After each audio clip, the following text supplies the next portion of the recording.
God has not forgotten about you. He hasn't forgotten the promise he has given you. Take the story of Joseph, for example.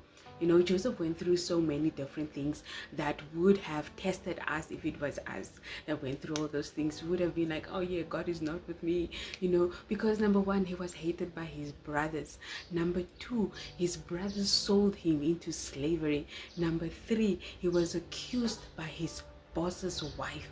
Number four, he was in prison, you know, falsely in prison because of the accusation from his boss's wife, you know, and he went through all these things. And then I'm thinking that if we were the ones going through all those things and we know that God has promised us something, we would have thought that no, God has left us, he has forsaken us. But the Bible already tells us that he will never leave nor forsake us, you know.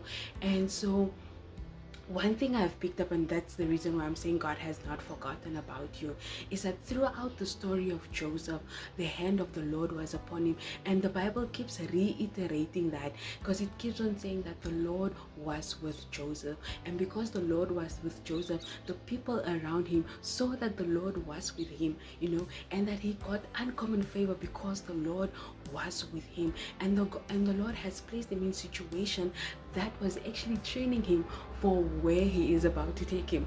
Wait, stay with me, listen. So imagine, Joseph was sold into slavery to Potiphar's house. Potiphar was the chief of the guards, right? So when he was there, Potiphar saw that the Lord was with Joseph, and he put Joseph in charge of everything in his house. Does that sound familiar?